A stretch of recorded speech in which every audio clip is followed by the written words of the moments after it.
Reflexiones Amazónicas con David Landa.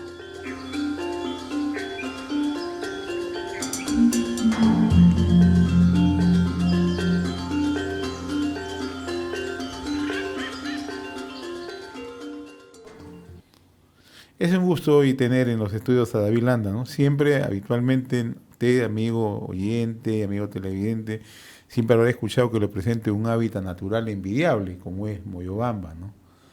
Pero hoy nos visita acá los estudios de RCR. David, qué gusto saludarte. Gracias por atender la invitación de RCR. ¿Cómo estás? Mi querido José, yo tengo que agradecer profundamente a través tuyo y subrayando tu participación en esta ventana de opinión que RCR nos da a nosotros de la Amazonía para el mundo, ¿no? Muchísimas gracias, José, y todo un placer estar aquí en este set. Antes de hablar del colectivo Moyobamba 500 años y de otros temas que están vinculados juntamente a la Amazonía, tú estás en Lima atendiendo una invitación de la Universidad Nacional Mayor de San Marcos. Sí, efectivamente, honrosamente invitado, ¿no? Para un evento muy importante de carácter de aureola científica, que es pues el aniversario del Museo de Historia Natural y el Serpentario, ¿no? En Meneses. Y la verdad que he quedado sorprendido porque creo que la invitación también iba dirigida porque estas reflexiones producen también reflexiones, ¿no? Claro. Sobre las potencialidades que tenemos en la Amazonía y sobre cómo estructurar de repente una interacción para seguir desarrollando el trabajo que ellos hacen científico en este serpentario, ¿no? ¿Y ello qué significa la posibilidad de impulsar un serpentario allá en la selva? Sí, una cosa, como toda la vida, se acostumbra, lleva a la otra, ¿no? ¿Ya? Y conversando ahí con el doctor Yerleque, que es ahorita el que dirige el serpentario, ¿Ya? un científico reconocido que escribe justamente sobre serpientes, tiene una obra muy importante ahí.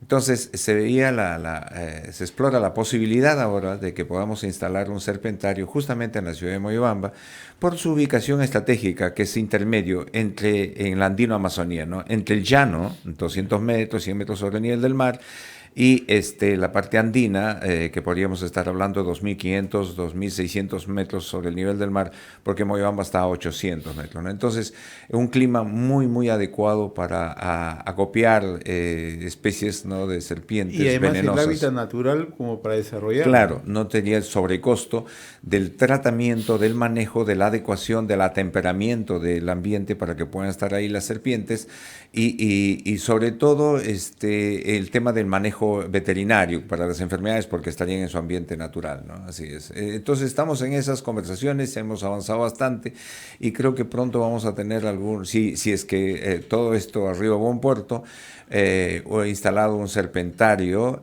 para investigación científica y uso turístico en la ciudad de Moyobamba, ¿no? Interesante, ¿no?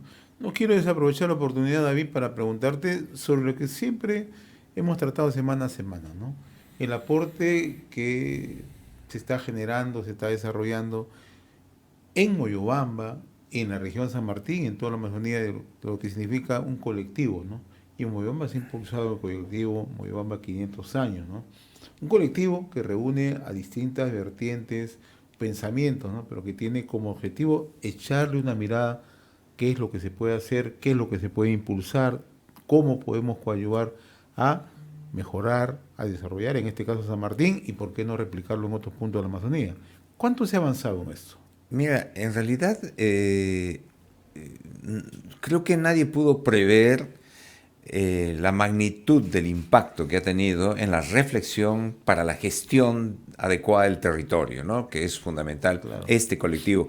Comenzamos con una mirada solamente hacia Moyobamba, porque el desorden que se estaba ocasionando, porque recibimos un impacto migratorio mayúsculo, ¿no? Entonces ahí había que trabajar propuestas, ¿no? Y creo que el periodismo pues es el cuarto poder, ¿no? Y a veces ese cuarto poder, los mismos manejadores de la información y todo, no se percatan de ese gran poder que tienen y de repente cómo pueden utilizar esa plataforma de información para más o menos modular la dirección de la gestión. Y que claro, los periodistas pues no son ingenieros, no son biólogos, no son médicos, etcétera, ¿no? Pero ustedes manejan una información variadísima y tienen esa mirada muy, diríamos, muy panorámica de cómo tendríamos que manejar las cosas. Y el colectivo Moyobamba 500, que nace del seno de los comunicadores de la ciudad de Moyobamba, por eso es que el coordinador general del colectivo, que no tiene presidencias porque hay una horizontalidad ahí, es un periodista, el señor José Flores, no Vargas, ¿no? Es un reconocido y ponderado periodista de nuestra zona, muy pulcro, cuasi diplomático es él, ¿no? Y goza de un prestigio en la comunidad. Entonces él asume la coordinación general. Y entendiendo que no son especialistas en los temas, empiezan a formar coordinaciones técnicas. Y hay un principio fundamental que tiene el colectivo M500, José, que es el someterse. Bueno, somos democráticos en todo, pero nos sometemos a la dictadura del conocimiento. O sea, zapatero a tus zapatos. Nadie está queriendo imponer cosas. El asambleísmo ahí lo dejamos para otro escenario, porque nadie puede votar por unanimidad para que llueva para arriba, ¿no? Porque sales y sigue lloviendo para abajo. Entonces, con esta, digamos, ilustración muy plana, tratamos de mostrarle que tenemos que someternos al conocimiento. Y así avanzamos. Y eso creo que ha hecho que el colectivo M500 avance. Y otra cosa, despercudirnos de influencias ideológicas. Porque tú no puedes ideologizar la ciencia. No, la ciencia es ciencia, el conocimiento es conocimiento y la tecnología es la tecnología. Entonces, sobre esa base de principios hemos caminado y obviamente no excluimos a nadie. Las discusiones son abiertas, cada quien tiene derecho de pensar como quiera, pero cada quien tiene que someterse a lo que son las leyes naturales y la ciencia, ¿verdad? Entonces, eso ha hecho que crezcamos en una tolerancia, no una tolerancia per se en sí mismo, sino una tolerancia basada en el conocimiento. Pero eso les permite colocar los temas de agenda de desarrollo en la región. Ese es un punto de partida para poder establecer contactos directos con las autoridades. En todos los niveles. Regional, alcalde provincial, y nacional, alcaldes distritales, autoridades nacionales. Entonces, eso sí permite la discusión abierta. Y muy técnica, ¿no? Así es. Así que los periodistas allá, que son la génesis del colectivo M500, simplemente son los moderadores del tema. Porque incluso en la visualización e identificación de la gestión del territorio, o sea, proyectos y cosas por el estilo, no está dado a esa identificación en razón al capricho, sino en razón a una visión estratégica, ¿no? ¿Qué duda cabe que cada lugar quiere que le hagan un proyectito o eso o aquello? Porque en realidad hay un obrismo, ¿no? No hay una mirada de estadistas en los gobernantes locales. Y lo más triste es que a veces en los gobernantes regionales no hay esa mirada de estadista que necesitamos. O sea, emergen de los estratos locales de gobierno, llegan a los gobiernos regionales y se siguen comportando como alcaldes regionales. Incluso vemos algunos presidentes de la República que se comportan como presidentes o alcaldes presidenciales, ¿no? O nacionales. Entonces, eso no ocurre porque nosotros ahí, con asistencia, tenemos gente muy especializada en gestión pública que pertenecen con alta calificación a servir y están en el nivel de alta gerencia, entonces pertenecen a M500, otros profesionales que están relacionados a la actividad privada. Entre todos ellos se hace la discusión y se identifica que, por ejemplo, es traccionador de lo demás, qué puede jalar a los demás proyectitos que estamos visualizando, o qué puede generar digamos, una reacción en cadena que, hecho lo uno, que es traccionador, es una locomotora, va a permitir que se construyan los vagones, ¿no? De una manera para tratar de ilustrar la visión estratégica que tenemos. Y por eso es que, aunque a veces ahí ya se pisan pues algunos callos, porque dicen, no, yo quiero la cosa para mi pueblito, mi provincia, ¿y por qué estás haciendo tú un teleférico en el Alto Mayo? Pero es que si tiene gran potencial el Alto Mayo turístico, primero necesitamos a alguien que traiga flujos para que se empiece a promover y poner en valor los otros recursos. Cosas por el estilo. Lo importante es que colocan el tema de agenda y la necesidad de la población en el día a día, ¿no? Y las autoridades saben, ¿no? Así es. Que el colectivo lo que busca es coadyuvar al aporte y al desarrollo de cada localidad. Y quienes integran el colectivo saben que esas propuestas coadyuvan a eso, ¿no? Claro, definitivamente, porque primero adentro se discute ampliamente. Y una vez que están convencidos y digamos, superadas todas las vallas que podrían haber de cuestionamiento, que una dialéctica muy alta, ¿no? se llegan a las conclusiones y todo el mundo está de acuerdo, ¿no? Entonces todo el mundo dice lo que queríamos demostrar, ahí está plasmado en la propuesta tal. Y por eso es que, por ejemplo, conexión a Rodríguez de Mendoza, que es un tema de visión local, ¿no? De la zona del Alto Mayo con la provincia sur de Amazonas, que está en una situación mediterránea y que tiene un potencial enorme, que mueve muchos volúmenes de producción agropecuaria que vendrían a la lógica del Alto Mayo. No irían 500 kilómetros hasta Jaén, sino 50 kilómetros a toda esta, digamos, centro muy dinámico que es el Alto Mayo. Eso es a nivel más o menos regional, local. Pero el otro tema que nosotros movemos también con una visión y ya damos un salto de impacto nacional, por ejemplo, es con la puesta en valor del Gran Pajatén, ¿no? Que pasa a la agenda regional y empieza a escalar la agenda nacional, ¿no? Con todas las resistencias locales. Ahí hay unos cacicazgos locales que se resisten porque en realidad tienen una mirada a veces muy obtusa, como de caballo de carreta, que mira nada más hacia adelante y entre la pestaña y la nariz. Pero hoy, con el tema del Pajatén, por ejemplo, se pretende en el futuro desmachupizar el turismo de Perú. No decir quitarle a Machu Picchu lo que tenga que ver, pero dinamizar el turismo al norte. Qué interesante, porque se pone nuevamente en discusión algo que siempre los peruanos hemos anhelado, ¿no? Exacto. Y no había cómo desatar ese nudo, eso parecía un nudo gordiano, ¿no? Entonces, pero hoy día sí ya encontramos la beta para desatar el nudo, que a veces son limitaciones jurídicas, ¿no? Que son competencia nacional del Ministerio de Cultura, que no le toques ni con el pétalo de una rosa, pero empezamos nosotros a escarbar nuestra marco legal que tenemos y llegamos al 14º de la Constitución, que ordena la descentralización como un proceso irreversible, permanente y obligatorio, y luego de ahí recabamos en la Ley de Base de Descentralización, Ley Orgánica de Gobiernos Regionales, que dice que existe el principio de subsidiariedad, que el gobierno nacional no debe hacer lo que puede hacer eficientemente los gobiernos regionales, ¿no? Y también hace que las autoridades tomen atención en estos temas, ¿no? Absolutamente.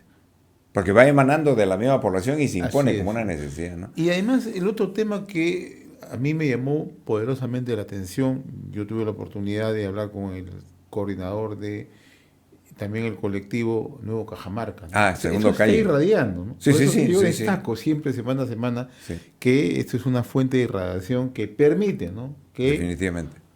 los académicos, gente que pertenece a distintas actividades, se integre a estos colectivos sirvan del fiel de la balanza justamente con las autoridades, ¿no? Sí, y nos están mirando, y claro que RCR nos ayuda muchísimo eso, porque esto se ve y se empieza a ver más a nivel nacional e internacional.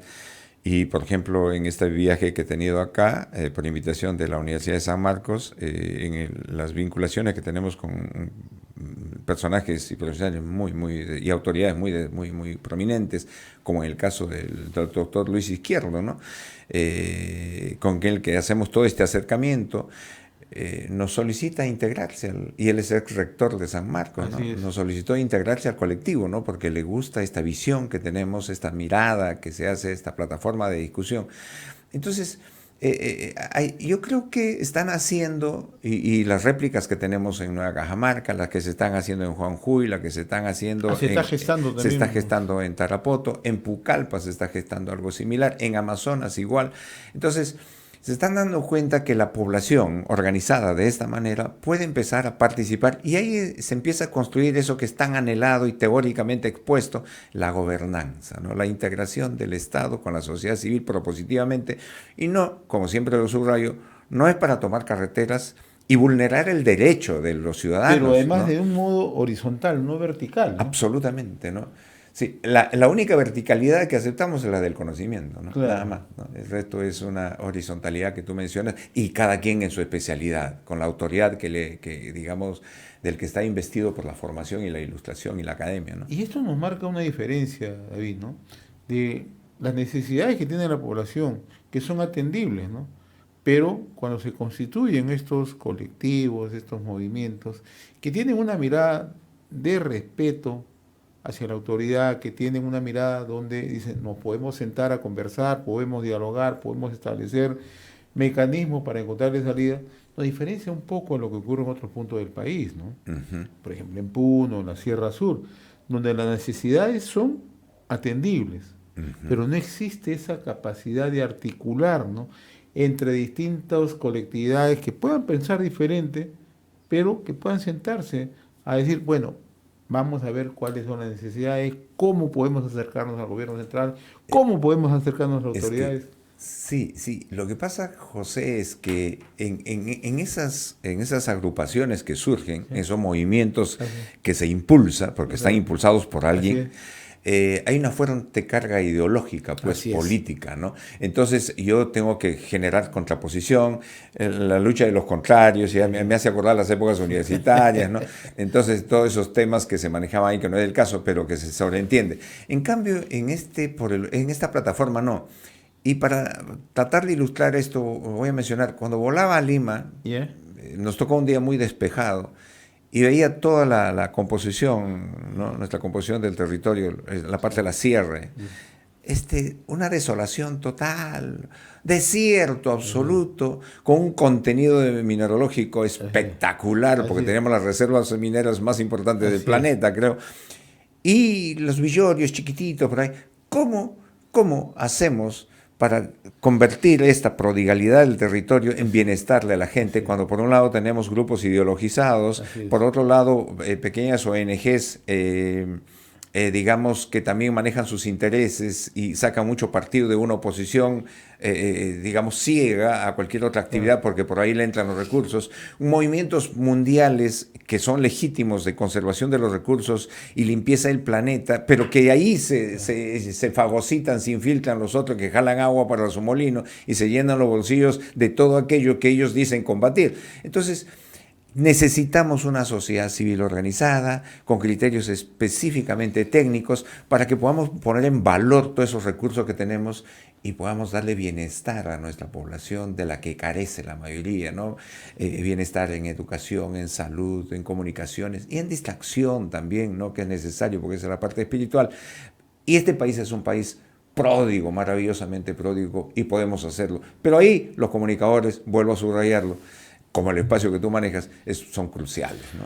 Nuestro invitado, David Landa, economista, ecologista, integrante del colectivo Moyobamba 500, ¿no?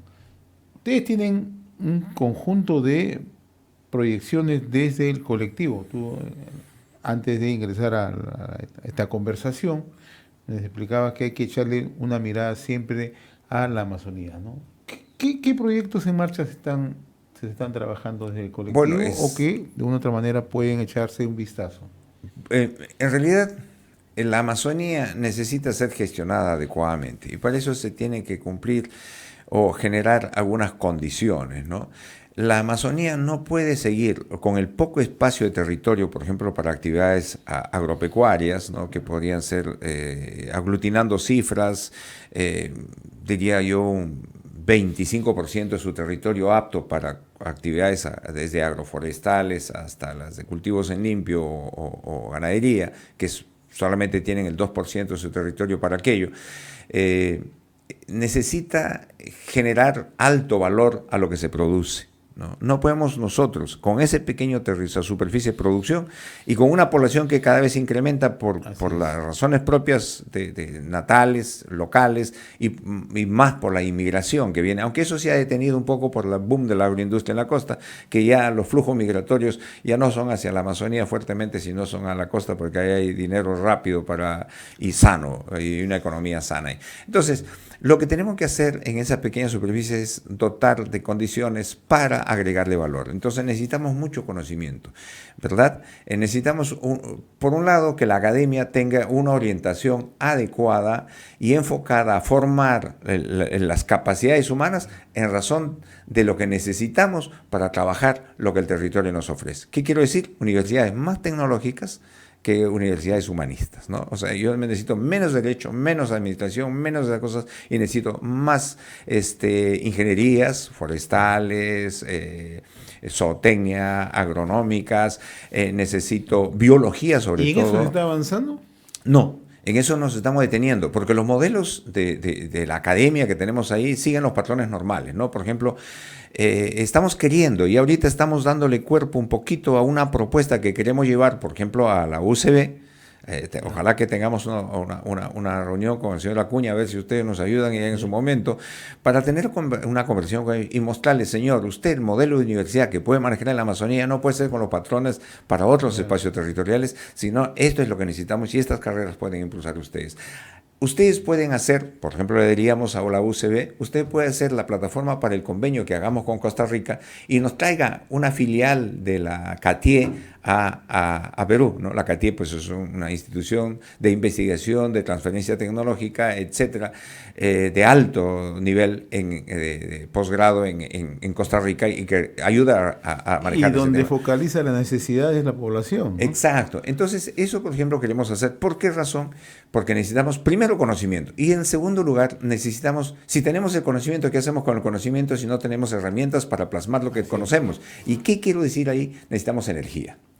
La potencialidad de energía que tenemos de la cuenca, digamos, atlántica, porque todas las aguas que van desde la cara oriental de los Andes se van al Amazonas y el Amazonas se va al Atlántico, solo para Perú, y en la parte norte tenemos más o menos 45, no digo la energía, capacidad de energía, hidroenergía teórica, ¿no? Sino la técnica, o sea, la que es posible, porque la teórica es inmensa. La técnica posible es de 45.000 megavatios, o sea, estoy hablando de 45 Antunes de Mayolo. Es impresionante lo que tienes ahí, la técnica, ¿no? Entonces, necesitamos no desarrollar todo eso porque tenemos instalada solamente unos 1.000 megavatios, sino necesitamos por lo menos gestionar algo de eso. Tenemos proyectos hidroenergéticos en San Martín, por su topografía es muy importante, sin halagamientos, utilizando los desniveles de más o menos. Tenemos los proyectos Mayo 1, Mayo 2, el proyecto del Viabo, que entre los tres podríamos llegar a 500 megavatios. A 5.000 megavatios, más o menos. Imagínate tú, tenemos un gran potencial. Con eso solucionaríamos todos los problemas energéticos que tenemos en San Martín, que solamente son para San Martín 85 megas. Todo el excedente estaríamos vendiéndole a Ecuador, Brasil, etcétera, y ayudando y generándonos un canon que no tenemos ahorita. Claro. Y ahí quiero subrayar algo, si me permite, 30 segundos. Mírate tú, San Martín no tiene canon. O creo que tiene 40.000 soles, versus miles de millones que tiene Cajamarca, Ancash, Cusco, etcétera.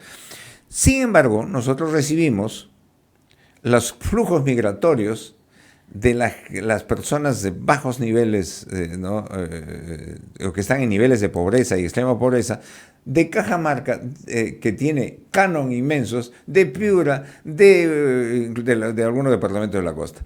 Y esa gente viene y se posiciona de foresta y todo, y a esa gente, San Martín, que no tiene canon, tiene que hacerle su carretera, sus escuelas, su posta médica. Ya estamos pensando que le vamos a hacer unas demandas a los departamentos colindantes para que nos subsidien algo de lo que hacemos y el bienestar que le damos a su gente, ¿no? Pero a pesar de eso, nosotros podemos gestionar el territorio, pero tenemos que tener ese enfoque de estadistas, ¿no? Y empezar a mirar también mercados que no solamente sean los peruanos costeños, sino mercados como el mercado brasilero, el mercado colombiano para algunos productos que tenemos. Mira tú, nosotros en Brasil podríamos vender hasta piedras.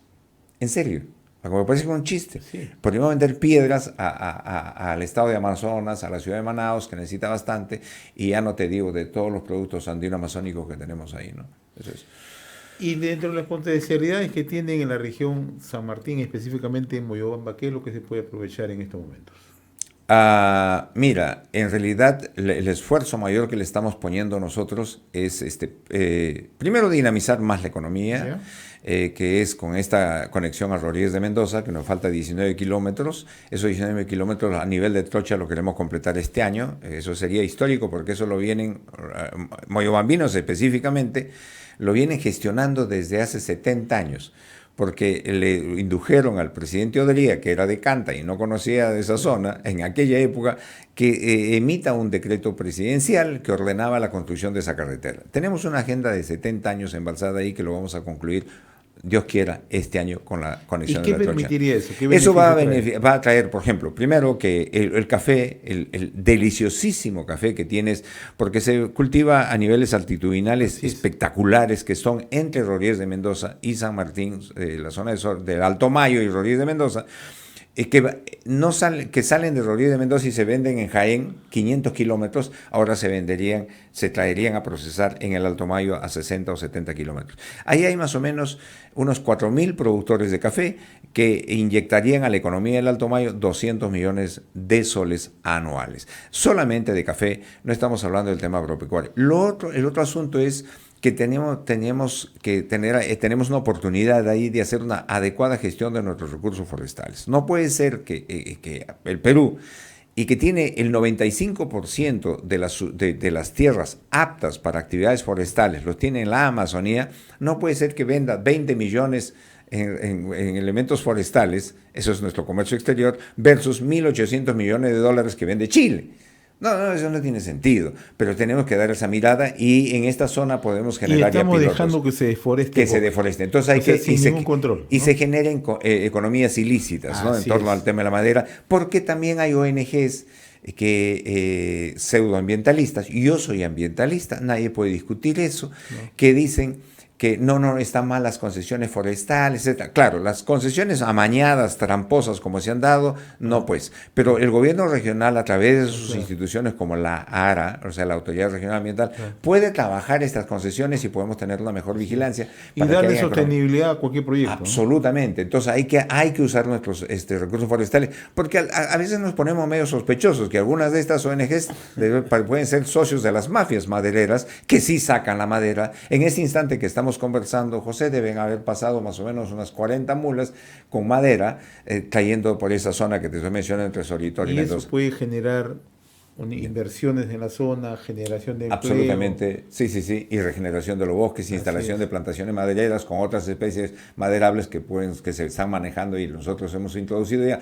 Pero el otro tema es de que en esa lógica que tú mencionas de qué estamos haciendo ahí, queremos darle énfasis y copiar modelos. Por ejemplo, no queremos descubrir la pólvora, porque en descubrir la pólvora se nos va la vida. ¿Ya? Pero sí la pólvora ya la descubrieron, entre comillas, para manejar el territorio adecuadamente, por ejemplo, en Costa Rica, que tiene una superficie similar a San Martín, ¿no? 100 kilómetros cuadrados menos de superficie que San Martín tiene Costa Rica. O sea, somos Costa Rica. Las similitudes son tremendas y ellos desarrollaron una gestión del territorio muy adecuada, ¿no? Y han vuelto a recuperar cobertura forestal con el enfoque en el turismo de naturaleza.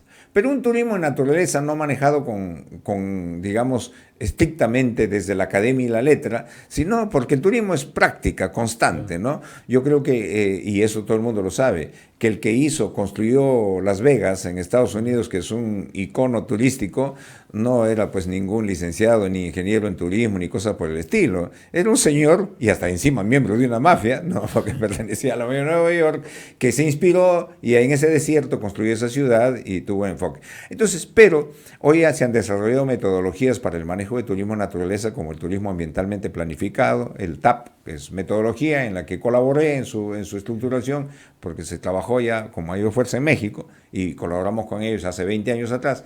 Entonces, con estas metodologías que han sido avanzadas en Costa Rica, queremos trabajar también en San Martín y darle énfasis al manejo turístico. Por eso es que les estamos subrayando el asunto del turismo de naturaleza, ¿no? El teleférico del Morro de Calzada, por ejemplo, se apunta en ese sentido, traer flujos que disfruten, porque la potencialidad del Alto Mayo, de Moyobamba, es impresionante. Pero de Rioja, sobre todo. Qué interesante, ¿no? Que todos estos temas se estén poniendo nuevamente en vitrina, que se estén discutiendo, que se estén planteando aportes desde la academia, desde el propio gobierno. Hemos visto que la semana pasada estuvo la ministra del Ambiente. Sí, ¿no? sí. Entonces, pero mostrando interés a esos temas, ¿no? Claro. Y ojalá que eso sea, esto se replique, porque es la manera como podemos poner en alerta al gobierno. Aquí hay necesidades, pero nos sentamos en la mesa. Así es.